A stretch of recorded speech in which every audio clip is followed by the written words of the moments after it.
There is a small northern capital, dark for most of the winter, in a country of barely 5.5 million people. For 3 decades, it was one of the busiest gateways on Earth between Europe and Asia. Not London, not Dubai, a place most travelers actually could not find on a map. Look at a globe instead of a flat map. The shortest line from Europe to Tokyo bends north and east over Siberia, across the roof of the world. The country sitting closest to that line is Finland, and one small airline turned that accident of latitude into an empire. That airline is Finnair. So here's the question. How do you build a bridge between 2 continents on nothing but a shortcut? And what happens the day someone closes it? That day was the 26th of February in 2022. One route to Tokyo jumped from about 9 hours to 13. 20 tons more fuel on a single flight. The one advantage that built this entire airline, gone, possibly for good. This is the story of how geography made Finnair, how geopolitics nearly killed it twice, and how it fought its way back to a record year with the shortcut still shut. Start at the beginning, because it tells you everything. Finnair is old, one of the oldest airlines still flying today. Only KLM, Avianca, Qantas, and Aeroflot are older. Finnair was founded in 1923 under the name Aero, and its first aircraft was a Junkers F-13 seaplane, because Finland had no proper airports yet. It carried 269 passengers in its entire first year. I'll say that again. 269. The Second World War nearly finished it. Half its fleet was handed to the Air Force, and during the Winter War, many of the few passengers it did carry were children, flown to safety in Sweden. After the war, in 1946, the Finnish state took control of the airline, and it has never really let go. Now here is the part that matters, the part that explains everything that came later. Finland spent the Cold War wedged between 2 superpowers, holding a careful balance with the Soviet Union on its border. That position was uncomfortable for a country, but for an airline, it was a gift. Finnair got access to the East that Western carriers could only dream about. In 1956, it became the first Western airline to fly to Moscow after the war, while most of its rivals were locked out. Then came the move that defined it. In 1983, Finnair launched the first non-stop flight from Western Europe to Japan. It was still barred from Soviet airspace, so it simply went over the top of the planet instead. A Douglas DC-10, fitted with extra fuel tanks, flying over the North Pole to Tokyo in 13 hours. Every other airline trying to reach Japan had to stop in Anchorage, Alaska, which pushed the trip to 16 hours or more. Finnair took a closed door and turned it into a brochure. 5 years later, in 1988, it did it again, becoming the first Western European carrier to fly non-stop to China. But hold on to this, because the whole story rhymes. In 1986, Moscow finally allowed Air France and Japan Airlines to overfly the Soviet Union to Tokyo non-stop. And just like that, a chunk of Finnair's polar advantage melted away. Politics had handed it the edge. Politics could take it straight back. Then the world tilted in Finnair's favor. The Soviet Union collapsed in 1991, and overnight, Finnair could fly straight east, directly over Siberia, the way it never could before. By 1994, it was reaching Tokyo in about 9 hours. Helsinki's position in the far corner of Europe stopped being a quirk. It became the shortest doorway from the continent to Asia. And Finnair rebuilt itself entirely around that doorway. This is the clever part, so understand what they actually did. They turned the whole airline into a transfer machine. Flights from across Europe were timed to land in Helsinki in waves, then pushed straight onto the long jets to Asia with the shortest possible connection. A traveler from Manchester or Munich could reach Osaka faster through this small northern airport than through any giant hub on the continent. And the airport leaned all the way in. The terminal put up signs in Mandarin, Korean, Japanese, and Russian. It poured around 1 billion euros into a decade-long expansion built for exactly this. Speed was the entire product.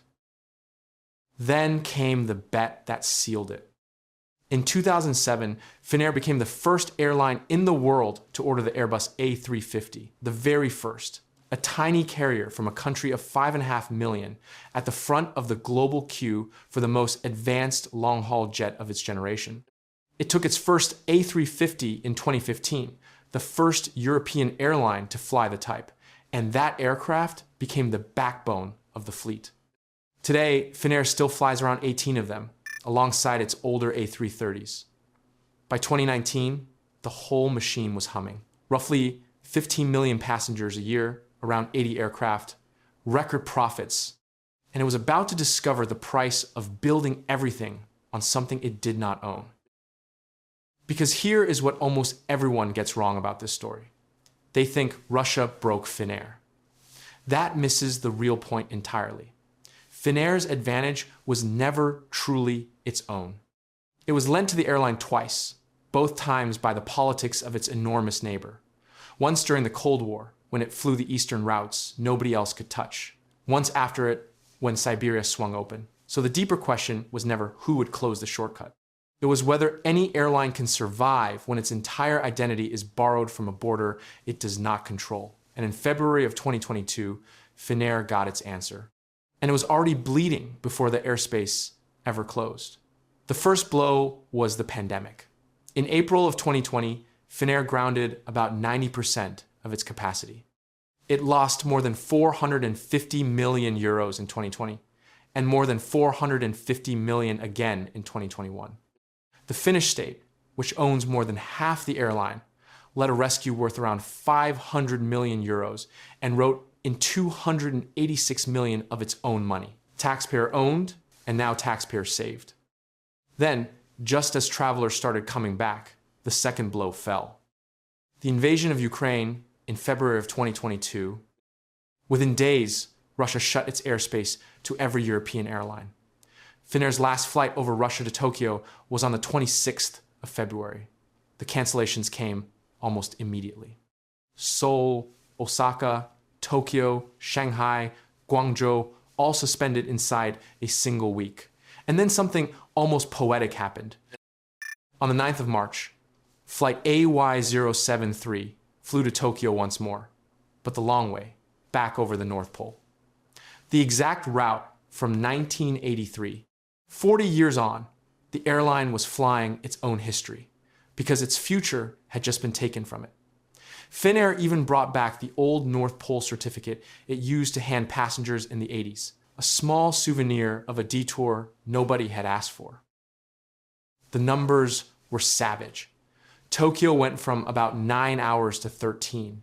The distance climbed from roughly 7,900 kilometers to almost 13,000. 40% more fuel, about 20 tons burned on a single flight.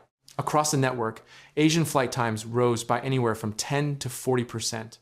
Shanghai went from 8.5 hours to over 11. Some destinations simply fell out of range. Finnair was so desperate for performance that it raised the maximum takeoff weight on 10 of its A350 jets just to claw back enough payload to keep certain Asian routes alive. It still lost 200.6 million euros in 2022, with fuel costs alone up 295%, and it announced it would cut around 150 jobs. Now sit with the cruelty of the geography, because Finland is the single worst hit country on the entire planet purely because of where it sits on the map. And its competitors from China, India, the Gulf, and Turkey kept the shortcut. They still fly over Russia today, every single day, paying less fuel and less time on the very same routes. That is a cost gap no amount of clever management can ever close. And one decision still stings the most. In that exact same month, February of 2022, Finnair proudly launched its new flagship cabins. A completely redesigned long-haul business class and its first ever premium economy, a premium product built for long Asian flights, unveiled in the precise month those flights stopped making sense. The chief executive at the time, Topi Manor, said it without dressing it up. The airline no longer had a unique geographical advantage. So what do you do with an airline built for routes that have stopped working. You get creative, and this is where Finnair earns real respect. Some of its jets, like the Airbus A330, did not have the legs for the new longer routes. Overnight, they were surplus, and an airline does not park wide-body jets in a field and wait. They bleed cash by the day. So Finnair did something almost surreal. It rented its planes and crews out to anyone who needed them. It flew Stockholm and Copenhagen to Doha on behalf of Qatar Airways, with Qatar booking most of the seats. Listen to what I say once again.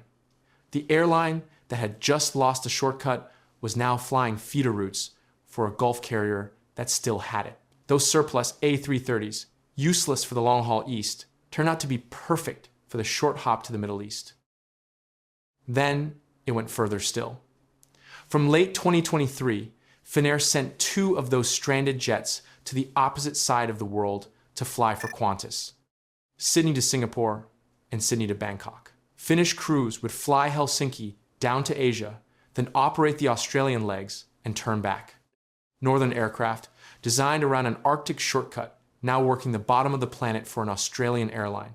The arrangement alone kept around 90 pilots in their seats, and at least smaller jets to British Airways on top of that. At the same time, it turned its attention west. New flights to Dallas-Fort Worth, a return to Seattle, and more service to India, with Helsinki repositioned as a bridge carrying Indian travelers onward to the United States. If Finnair could no longer be the fast way east, it would become the smart connector in every other direction. The number of Asian destinations fell, but the airline fought hard to protect the revenue they brought in. And it was working. The plan was holding. And then Finnair came within touching distance of doing to itself what a war could not. In 2025, the airline fell into a long, bruising dispute with its own pilots' union. Strikes. More than 2,600 flights canceled between January and July. A direct blow of about 68 million euros to its core operating result. It had to shrink the Qantas deal back to a single aircraft on one route. The airline that had outlasted a pandemic and a closed continent was being grounded by its own people. And I will be blunt, because objectivity is the whole point on this channel. That wound was self-inflicted, and it was deep. And yet, watch what happened next. The strikes ended in the summer, and the third quarter brought a return to normal, reliable operations. By the close of 2025, Finnair posted the strongest fourth quarter in its 103-year history. A comparable operating profit of 61.7 million euros, up 29%, full-year revenue of 3.1 billion euros, 11.9 million passengers carried across the year. The amount of money sitting in unflown, already booked tickets was climbing, which is the clearest sign there is that people still want to fly this airline. For the first time in years, Finnair is proposing to pay its owners again. It is renewing its older narrow-body fleet, targeting around 15 aging jets for replacement. And in October of 2026, it opens a brand new route to Melbourne, in Australia, routed through Bangkok. The airline of the far north, flying all the way to the far south. The new chief executive, Turkka Kuusisto, summed the whole thing up in one line. Finnair can run a profitable network airline, even with Russian airspace closed. And that, in my view, is the real victory. Not the golden years when geography did the heavy lifting and the profits practically delivered themselves. The comeback, when geography did nothing for it at all. Finnair got big by being lucky. It survived by being good. Those are not the same thing. And the second one is far, far harder. So where does all of this leave Finnair now? For most of its life, its success was borrowed, drawn from a quirk of the map and the politics of the country next door. That loan has been called in, and it is not coming back anytime soon. Most of its Asian flights still run up to 40% longer than they used to. China is the open wound. Chinese airlines still take the shortcut. So Finnair has quietly retreated from the one market that should be its single biggest prize.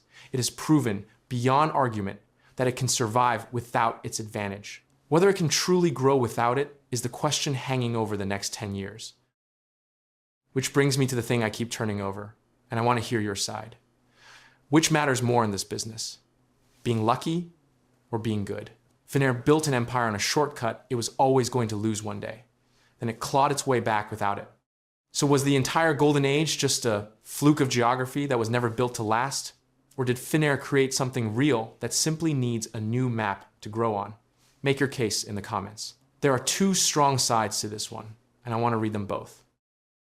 If you like stories about the airlines the world overlooks, and the ones that flatly refuse to die, then simply like this video and subscribe to Explained. Thank you for watching this video, and I will see you in the next one.